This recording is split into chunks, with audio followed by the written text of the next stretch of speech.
than the 60%. And so in terms of courtesy, it really is an issue. New York's doing a great campaign. Don't be a jerk. Don't ride your bike on the sidewalk. Don't jaywalk in front of a car. Stop if there's a pedestrian in the crosswalk. And it's really important as we have different road users all using a finite amount of space that we follow the rules. The rules are there for a reason to coexist. And so that's part of it. As we have more equal representation, there's greater awareness about the others around you, and there's a huge responsibility on the users to be considered. So I don't have tremendous stat. I mean, what I can say is car accidents are the leading cause of death for youth and children. I mean, there's all kinds of horrendous numbers out there. How about between separated lanes and... Sorry, Carrie, there's just two others, and there's a whole bunch of other people want to ask questions. Janine, in terms of, do you think you've been answered in the sense that have you seen the decrease in danger? How is that being shown? If you are going to see a decrease in danger, how is that? Yeah, so on Burrard Bridge, we did, again, Kate Teschke out of UBC was doing that cycling studies research, and she collected data from the hospital's emergency wards. And so they were getting, if a cyclist or pedestrian involved in an accident and went to the emergency ward, then they reported that, and that included quite a few more accidents than just what was in the NCDC database.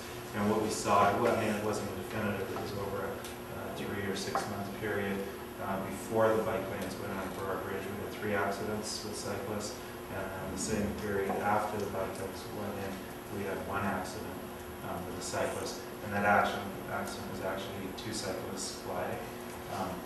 And so we have that piece of information before and after.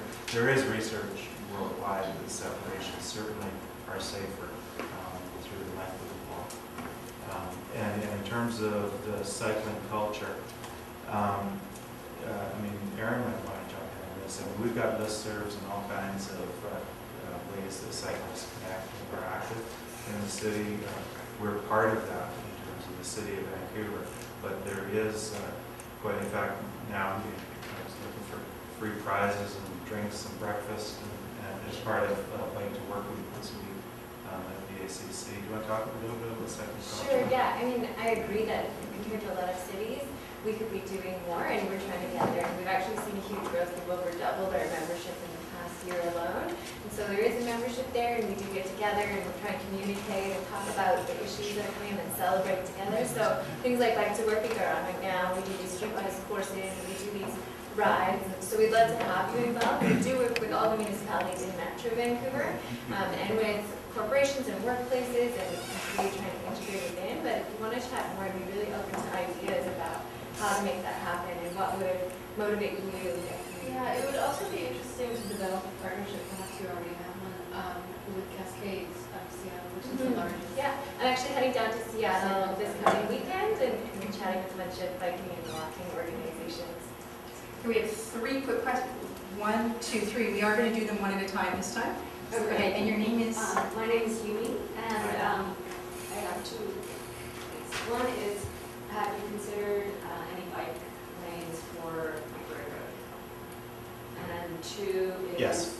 Okay, great. And 2 is, I know this is not quite on topic, but motorcycles and scooters, parking for them, because that would actually take more cars off the road. Yes, so council approved a new policy for us to add motorcycle and scooter parking in the city. We've installed about 80 of them last year. It involves painting these little trapezoidal boxes on the pavement and putting up a sign. And we can't paint during the winter, it's too cold and too wet. So we're just getting out, painting season's just starting, it's still cold, so it's wet. So as soon as painting season gets going, there's another 80 that will be added in the city. Currently, we're kind of turning a bit of a blind eye to motorcycles and scooters parking in the bike parking in the separated lanes, rather than ticket the motorcycles and scooters. And there's a bit of a gray area. Electric scooters, if they're small, they're actually classified as a bike, and as they get bigger, they're classified as a motorcycle. But rather than getting out there and whacking them for parking on scooters, what I've asked staff to do is just keep adding more, and not get too hung up about whether it's a a motorcycle, a scooter, or a bike. Just keep adding more so there's enough, because the benefit is just less cars. My cohort was not particularly interested in going downtown, nor are they part of the 7 or 8%. Okay. One of the things that I find comfortable is riding on my tricycle. Most of the bike paths do not accommodate tricycles very well. And when I go, for example, on the Cypress path, there are crowns on those streets that make me wonder how I hang on. And it's, I mean, one of the reasons why a trike is wonderful is that I don't worry about falling down and I can crawl up a hill without falling off. Right. And they're much more fun than go-karts. But I think that people that I associate with, and for example, the Council of Seniors, when I asked about how many of them had bikes in their garages, there were a fair number. They would be pleased to use them, but in their neighborhoods, it doesn't work.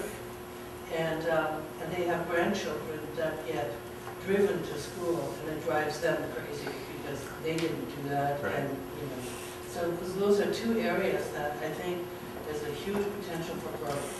I agree. And someone told me that the fastest growing, or the bike sales downtown, the fastest segment is newly retired seniors, 55 to 65, buying most bikes in downtown bike shops.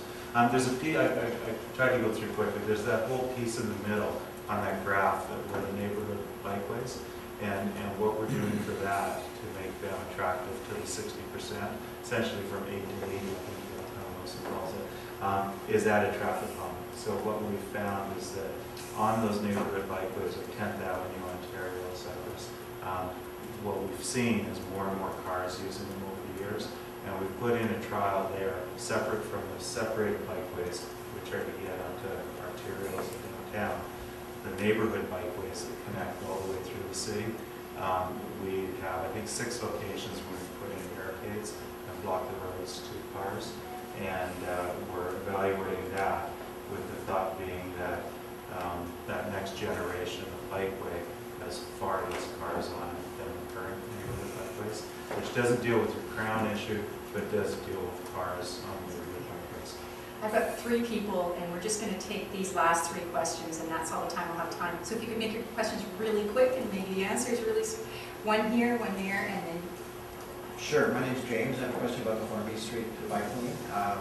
Obviously, when this was going through the proposal process, there was a significant amount of pushback from area businesses, business owners along Hornby Street, and I'm just wondering if the city has done or plans to do any kind of follow-up to see how the bike line has impacted local businesses along Hornby Street. Yeah. Sure. Yes and yes. I mean, one thing I could correct is there wasn't a lot of pushback in the consultation we did before. We had specific concerns raised by businesses. I'm concerned about my passenger loading zone. I'm concerned about the commercial loading zone. So there were specific concerns related to businesses. We went to every single business essentially along the corridor and addressed a lot of those. There's still an overarching concern about whether it hurts business and whether their sales are down. And so the Vancouver Economic Development Commission is leading a study right now that's funded by the city. What we said was when we put the lanes in place, we said we would do an economic study. And so the VEDC is leading it, the Board of Trade, the DBDIA, the Downtown Vancouver Association, and the city are all partners. And that study should be finished at the end of June and reported to council in July to measure what the change is and report it out. And one of the measurements that we're doing, several others, number of cyclists, the demographic of the cyclists, impact on cars, but that's one under study.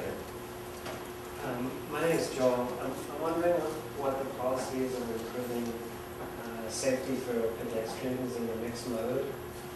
So I'm thinking of the Candy Street Bridge, and I've seen quite a few pedestrians, particularly older people, become distressed by inconsiderate cyclists and getting close to injuries.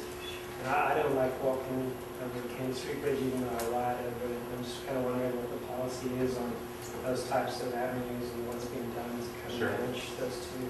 Yeah, I've been talking about cycling, but actually pedestrians are our highest priority. A couple of things. One is our new facilities are separated. In the same way we've looked at separating cyclists from cars. Our new facilities at Cole Harbour with the seawall, we separated pedestrians and bikes through Olympic Village. They're separated. A lot of our older existing facilities, the seawall around the Island, Cappy Bridge, are not separated. So in terms of moving forward, we separate pedestrians. And the challenge we're having is that the volumes are growing. They're a bit of a victim of our success. Education is another component. We will be launching an outreach and education program around people being more considerate and safety conscious. And part of the onus rests on the pedestrians as well. I just were on my bell this morning, dinging people that are drifting across the shared path. And they need to remember to stay beside as well when it is shared. But we have had some accidents and it is a concern. So the approach is to separate the new ones and try to educate people better.